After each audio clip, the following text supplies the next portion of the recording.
I hit the button to go live. And so I'm just going to give it a couple seconds, let us fill up a little bit here, and then we're going to get right to it. Thank you, by the way, for coming to another installment of Office Hours with G. Excited as always to be here on your Tuesday evening or afternoon or whatever it is. Oh, here we go. Now I can see myself. I can see the chat. All right. Well, there's really not a whole lot of delay on that either. All right, cool. Welcome, everybody. Thank you for being here. Happy to have you, as always. For whatever reason, oh, there's the chat. Okay, cool. I want to see this. Because last week there was some chat activity and I missed it. Oh, all right, there's the chat. Cool. All right, welcome. Hi, I'm Gerard Longo. I'm the founder of Underground Music Collective, which is the channel you're on right now, in case you don't know me. There you go. And I'm doing this every week. I've been actually going through excerpts of my book, 60 Plus Lessons from the Creative Journey. I started doing this a few weeks ago. Figure this is as good a place as any to start. You know, I released this in February. It's available on Ingram Spark and Amazon right now, as well as the trunk of my car, wherever I happen to be at the time. And yeah, I have been taking people through some of the lessons. We've been exploring them together. We've been chatting about them. If you have any takeaways, of course, you're always more than welcome to put them in the chat. Would love to hear what you think as well. If you have the book, by all means, would love to hear what you think as well. Put that in the chat.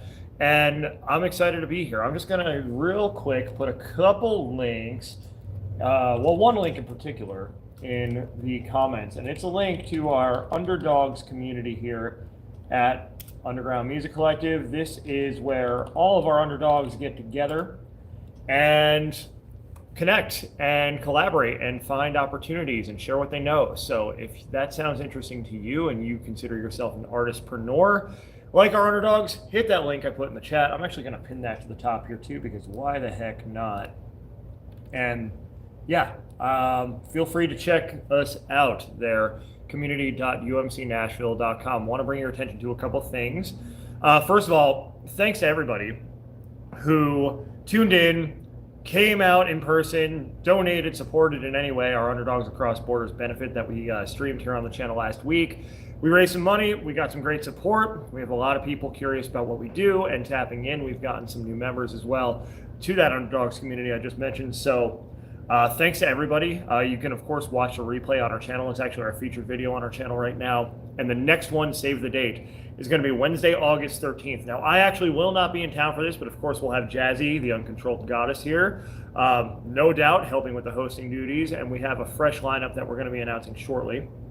Before we do that, we have next Wednesday, June 23rd, right here on the channel at 7 p.m. Central, our next installment of Have You Met interviews. We're finalizing one last interviewee. We have two confirmed, waiting on one more. And once we have that lineup, we're going to get it out there to you. And that night, I think we're also going to announce the lineup for August 13th as well. So yeah, if that sounds exciting to you and you want to hear about some of the members of our community, some of these creative, wonderful individuals, then tune in next Wednesday, 7 p.m. here on the channel. That's 7 p.m. Central, of course. And I'll be here next Tuesday at 6 p.m. Central doing another Office Hours with G. So anyway, let's get to it, shall we? 60 plus lessons from the creative journey. And I was thinking, oh, hi, Amanda. Amanda saying hi. Amanda White there in the comments. How you doing today?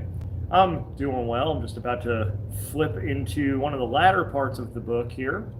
And we're going to talk about what it means to take the leap. And by that I mean take the leap away from your 9-to-5 job into the creative wilderness, into the professional wilderness. And I think I'm going to start tonight, whatever it is, wherever you are, with lesson number 56. So almost toward the end here. You can see that it's getting thinner here as I go. And lesson number 56 is it won't be as easy as you think. Oh, somebody else is saying hi. Triamaja, thank you for joining us here. Let us know where you're from as well in the chat. We're always curious to know where you're from. Anyway, lesson number 56. It won't be as easy as you think. You know what they say. Do what you love and you'll work harder than you've ever worked before.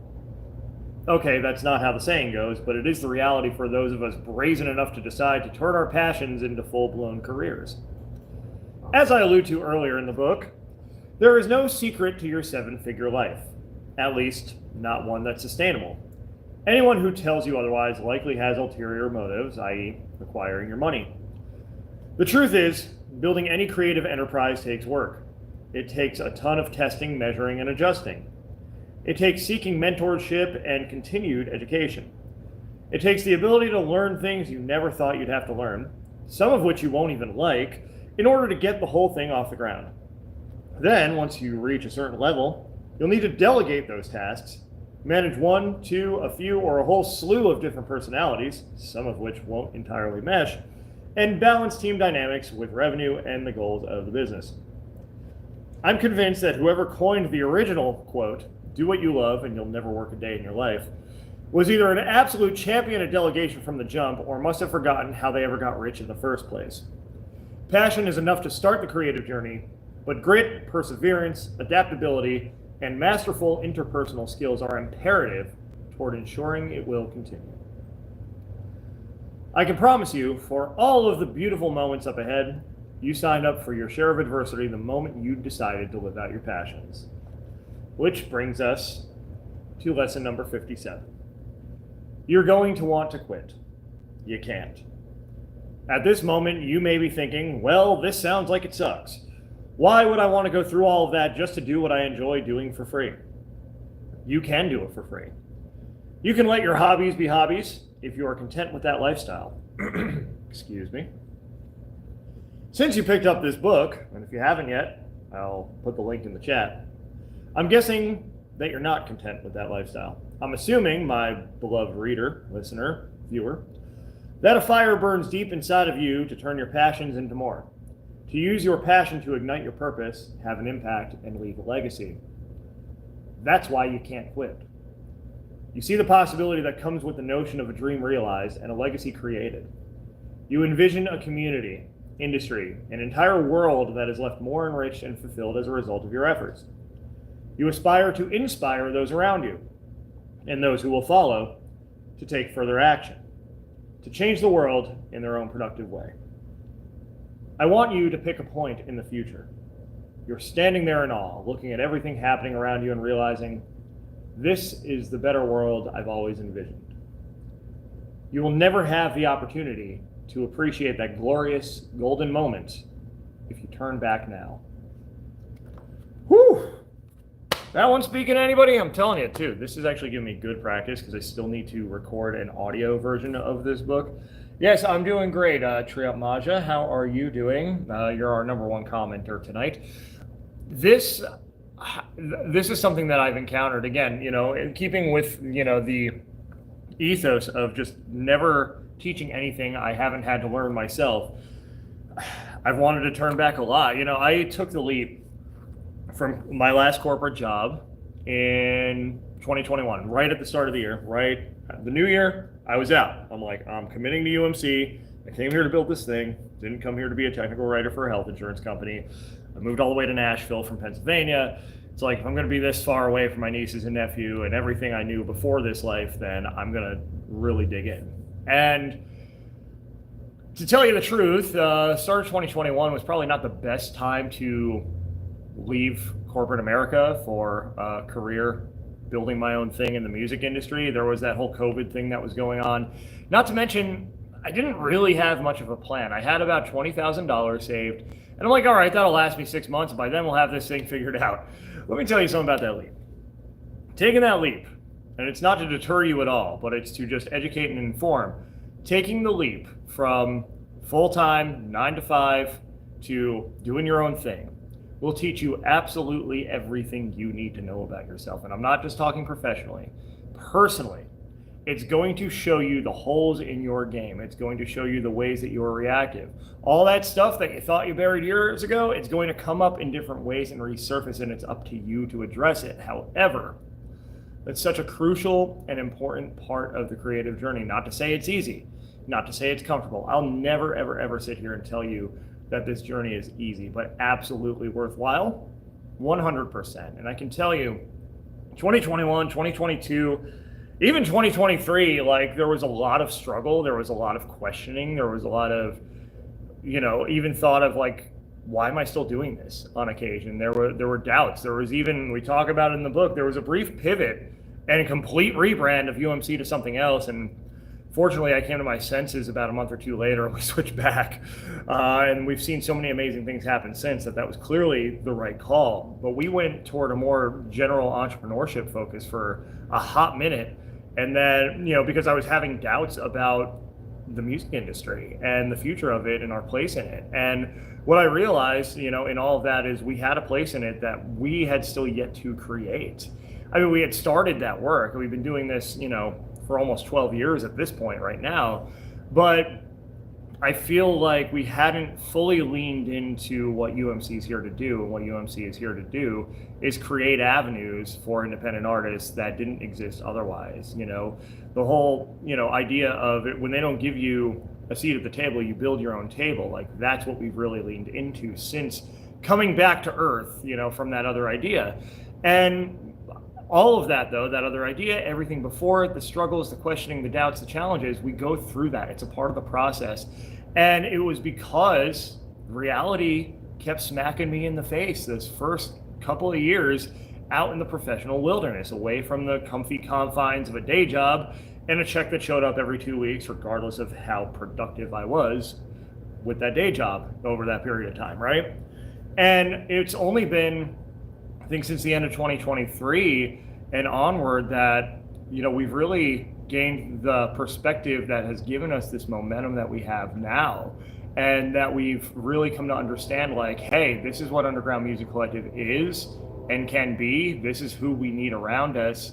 This is who I need around me, because for the longest time too, I was doing this solo. And these are the steps that we need to take, and it takes a lot of uncomfortable looks in the mirror.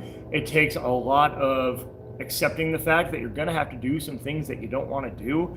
It takes a lot of trial and error, that testing, measuring, and adjusting that I talked about in that one passage. Like, there's still a lot of testing, measuring, and adjusting. Not everything we do lands, and anybody who tells you that every single thing they do lands, I will always love to say, is either naive or they're trying to sell you something, right?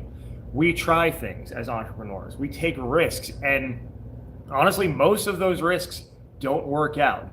But the ones that do come from the hard-earned lessons from the ones that didn't. And moreover, that's where we have a chance to really start to build momentum. That's where we have a chance to recognize, okay, like, now this is working. How do we lean into that without overdoing it?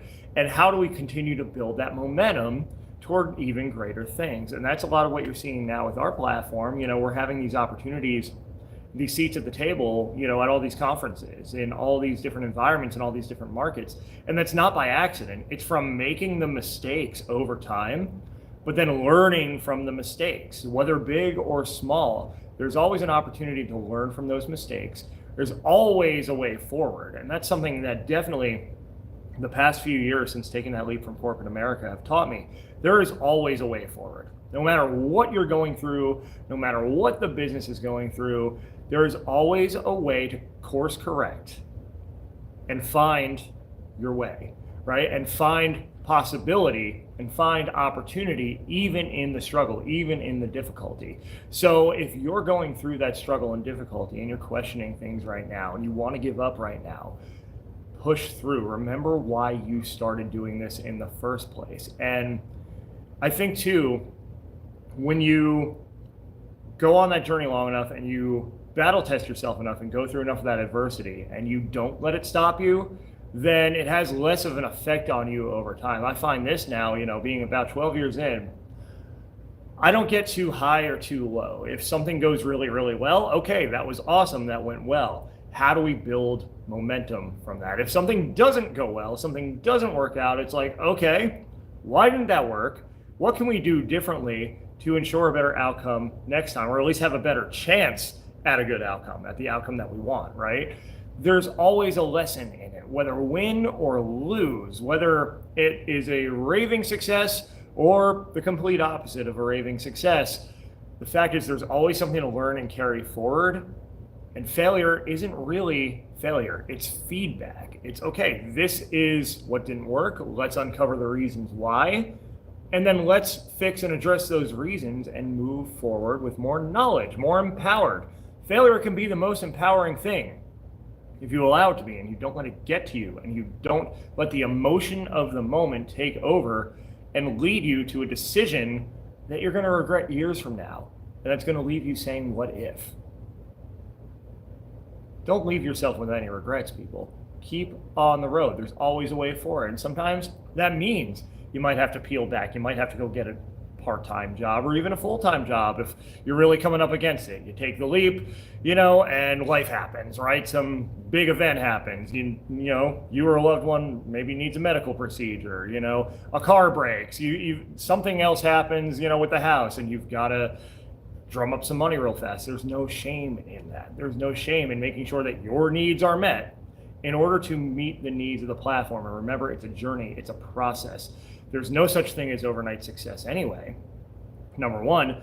Number two, the more you're able to feed yourself, feed your family, feed the beast of the business, and give yourself what you need in life and make sure your cup is full, the better you're going to be able to show up for that anyway in the long run. And that's what it's about. It's the long run. It's the long game.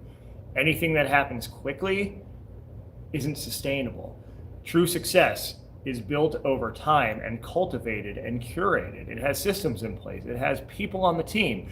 It is something that takes time and patience and a whole lot of grit to develop.